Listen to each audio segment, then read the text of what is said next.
आप देख रहे हैं मेरा program breaking barriers Alia Shah official YouTube channel पर। आप सबको वेलकम करती हूँ। मैं हूँ आपकी होस्ट आलिया। इंडिया का बहुत अहम इवेंट आ रहा है और वो है G20, जो कि 9th एंड 10th ऑफ सितंबर को है। अच्छा, अब G20 की समिट जो है उसके इस इजलास के मुतालिक बहुत सारी खबरें और बातें जो हैं वो सामने आ रही हैं, उस पर बात करेंगे। लेकिन उसके बाद एक और बड़ा इवेंट जो दिसंबर में है वो है आफ्टर 3 डेकेड्स जो पेजेंट यूनिवर्स मिस यूनिवर्स जो है वो भी इंडिया में आ रहा है वापस, और कश्मीर में भी कहा जा रहा है कि उसका वो इवेंट होगा। अच्छा, लेकिन इस वक्त जब हम बात करते हैं G20 समिट के उस इजलास की जिसमें president of United states of America mister जो बाइडन भी शरीक हो रहे हैं, ये कंफर्मेशन है और ये मज़ीद एक बड़ा इवेंट बन जाएगा। लेकिन प्रेसिडेंट पुतिन जिन्होंने पहले शामिल होना था वो अब इसमें शामिल नहीं हो रहे, और अब जो खबर है वो ये है कि चाइना के प्रेसिडेंट शी भी इसमें शामिल नहीं होंगे। अच्छा, इस खबर पर यह बात कही जा रही है कि China wants to sabotage this summit, G20 summit. एक तो ये कि चाइना और इंडिया का इस वक्त जो राइवलरी है वो काफ़ी बढ़ चुकी है। अच्छा, उसमें वजह यह है कि 2-3 इवेंट्स एक साथ ऐसे हुए, जैसे कि आप जानते हैं कि एक नक्शा सामने आया इंडिया का, जो कुछ हिस्से हैं उसमें जैसे चाइना ने उसको जिस तरीके से दिखाया, ठीक है, उसमें एक तो अरुणाचल है और इसी के साथ जो है अक्साई चीन जो है, उस उन इलाकों को जैसे उन्होंने दिखाया। अच्छा, फिर ये भी हुआ कि इंडिया की तरफ से इसका जवाब दिया गया, बहुत हार्ड हिटिंग जवाब दिया गया और उसको काफ़ी एंगर दिखाया गया, और फिर चाइना की तरफ से ये कहा गया कि इंडिया जो है वो काम डाउन रहे, ज़रा धीरज रखे, ये भी कहा गया। अच्छा, इसके अलावा एक और इवेंट ये होता है, एक और ख़बर ये है कि इंडिया के फॉर्मर आर्मी ऑफिसर्स का विज़िट ताइवान में, और ताइवान के हवाले से फिर चाइना एक स्टेटमेंट जारी करता है जिसमें चाइना ये कहता है कि उसकी ताइवान के हवाले से जो एक ख़ास पॉलिसी है उसका ध्यान रखा जाए। यानी इंडिया की जो स्ट्रेटजी है ताइवान के लिए, वहाँ पर जो विज़िट्स हो रहे हैं तो उसको चीन अच्छी नज़र से नहीं देखता, क्योंकि चीन उसको अपने लिए अपना ख़तरा ये तस्वुर करता है। तो उसने कहा वही जो उसकी वन चाइना पॉलिसी है उसको देखा जाए कि ताइवान को तो वो अपना ही हिस्सा समझता है।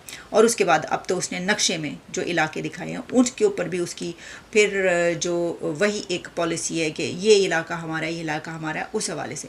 तो अब क्योंकि प्रेसिडेंट शी की तरफ से आने से इनकार कर दिया गया, तो ये बात इंडिया की तरफ से कही जा रही है कि ये समिट सैबोटाज करने की कोशिश की जा रही है। अच्छा, अब इसमें इसका एक और एंगल है, और उसके ऊपर जो इंडिया के एक्सटर्नल अफेयर्स के मिनिस्टर डॉक्टर जयशंकर हैं उन्होंने इसका रिप्लाई भी किया। अच्छा, उस पर उन्होंने इस तरीके से इसको लिया है कि उनका कहना ये है कि इंडिया की जो UNSC की जो परमानेंट मेंबरशिप है उसको रोकने की चाइना जो है उसकी ये कोशिशें हैं। एक तरफ ये कि समिट को ख़राब किया जाए, दूसरी तरफ जो UNSC की है उसके अंदर मदाखलत की जाए, वगैरह वगैरह इस तरह की चीज़ें। तो इसको हम देख सकते हैं कि इंडिया और चाइना के बीच ये जो राइवलरी है ये बहुत ज़्यादा बढ़ चुकी है इस वक्त।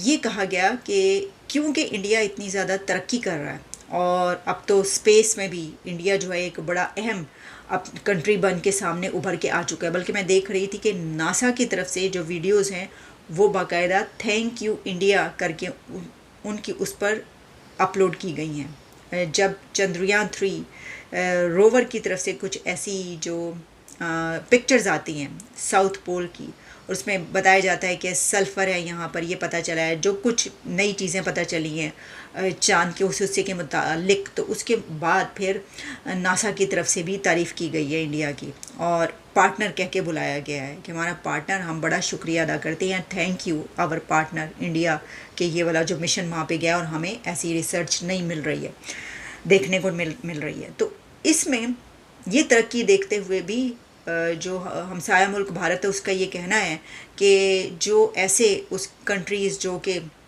ज़ाहिर है कि 2-3 ही कंट्रीज़ हैं, एक तो चाइना और पाकिस्तान, तो सबसे पहले तो इन्हीं के नाम आते हैं। तो ये जो ताल्लुकात जिनसे सही नहीं रहते, ख़राब रहते हैं, जिसको दुश्मन कंट्री कहा जाता है, तो फिर चाइना की तरफ से ये देखा जा रहा है कि उसकी कोशिश ये है कि जो ऐसा कोई इवेंट हो रहा है उसको ख़राब किया जाए, क्योंकि ये जो है ये जल भुन के राख हो गए हैं कुछ लोग हैं जी।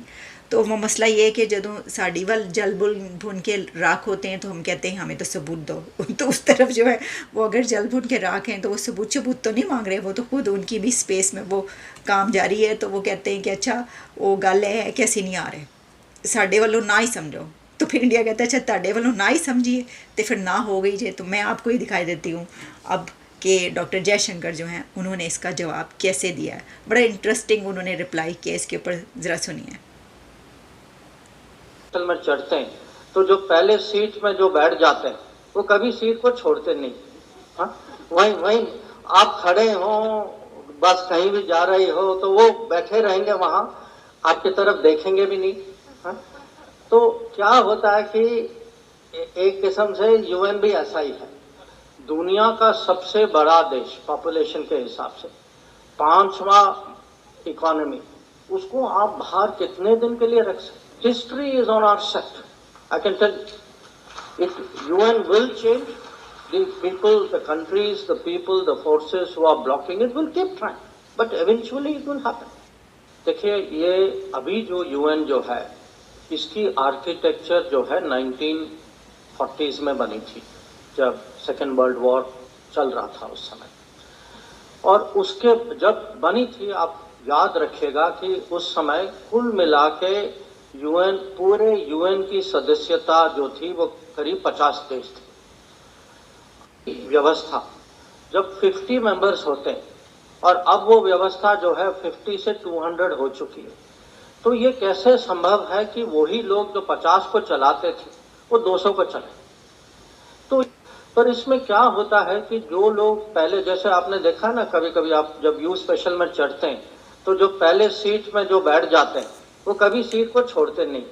हाँ, वहीं वहीं आप खड़े हो, बस कहीं भी जा रही हो तो वो बैठे रहेंगे वहां, आपकी तरफ देखेंगे भी नहीं। हाँ, तो क्या होता है कि एक किस्म से यूएन भी ऐसा ही है।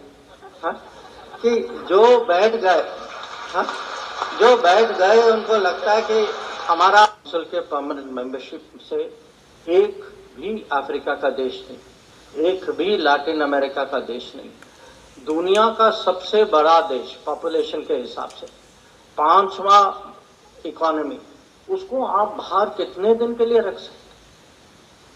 और जब आप रखेंगे इनको बाहर तो क्या होता है कि क्रेडिबिलिटी, नुकसान किसको पहुंचता है? नुकसान जो है यूएन को होता है, क्योंकि यूएन की क्रेडिबिलिटी पर प्रश्न चिन्ह लग जाता है। तो यूएन के कुछ भी निर्णय हो तो बाकी कहते हैं कि भाई वही 5 उन्होंने लिया। क्रेडिबिलिटी की सोचें, संख्या की में जब हम लोग साउथ अफ्रीका गए थे, ब्रिक्स बड़ी है कि पहली बार ब्रिक्स ने कहा है कि सिक्योरिटी काउंसिल मेंबरशिप में, मेंबरशिप्स इंक्लूड, हाँ, security council memberships should undergo a change. So history is on our side. तो जनाब डॉक्टर जयशंकर साहब ये फरमा रहे हैं कि history is on our side. तो चलें देखते हैं। और जो इवेंट्स हैं ये जो अब आ रहे हैं सितंबर के मंथ में, फुल जैम पैक ये मंथ है, तो इसमें बड़ी हमें ख़बरें मिलेंगी, नई नई ख़बरें आएंगी और बहुत कुछ हो रहा होगा, तो उस पर हम बात करते रहेंगे। अभी इजाज़त दीजिए, दोबारा मुलाकात होती है।